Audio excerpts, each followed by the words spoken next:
ഇങ്ങനെ പടമെടുത്തുള്ള സിനിമകൾ ഈ 1.5 കോടി രൂപ മുടക്കിയിട്ടുള്ള പടങ്ങളൊക്കെ വലിയ നിലവാരം പുലർത്തുന്നതും അന്താരാഷ്ട്ര തലത്തിൽ ചർച്ചയായിട്ടുണ്ടെന്നുള്ള തരത്തിലാണ് അതിന് വ്യാഖ്യാനം വരുന്നത്. ആര് പറഞ്ഞങ്ങനെ? ഇപ്പോ ഡോക്ടർ ബിജു ഉൾപ്പെടെയുള്ള അങ്ങനെ സാർ ഈ 1.5 കോടി രൂപ മുടക്കിയുള്ള സിനിമകൾ കണ്ടിരുന്നു. കണ്ടു മാത്രമല്ല അവർക്കെല്ലാം പരാതികളുമുണ്ട്. ഞാൻ ഒന്നിലധികം പടം കണ്ടിട്ടുണ്ട് ഇവരെടുത്ത പടങ്ങൾ. അവരെല്ലാം പൊട്ടൻഷ്യലായിട്ട് കഴിവുള്ള ആളുകളാണ്, സംശയമൊന്നുമില്ല. പക്ഷെ അവർക്ക് ഒരുപാട് പരാതികളുണ്ട്. അതുകൊണ്ടാണ് ഞാൻ പറഞ്ഞത്, ഈ പടം എടുക്കാൻ വരുന്നവരെ അവരുടെ ബഡ്ജറ്റും കൂടെ ഉണ്ടാക്കാനും ഒക്കെ ആയിട്ട് പഠിപ്പിക്കണം. എങ്ങനെയാണ് പബ്ലിക് ഫണ്ട്സ് ഇതിനുവേണ്ടി തന്നിരിക്കുന്നത്? അത് ഗവൺമെന്റിന്റെ വലിയൊരു പ്രോജക്റ്റാണ്.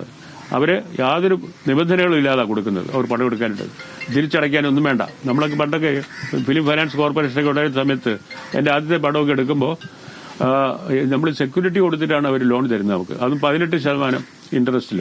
അന്ന് അങ്ങനെയാണ് പടം എടുക്കുന്നത്. എന്നിട്ട് നമ്മൾ തിരിച്ചടയ്ക്കണം. അടച്ചില്ലെങ്കിൽ നമ്മുടെ വസ്തുവും ഇതെല്ലാം ജപ്തി കൊണ്ടുപോകും. ആ കണക്കിലാണ് പണം കിട്ടുന്നത്. അല്ലാതെ വേറൊരു സോഴ്സിൽ പണം കിട്ടത്തില്ല.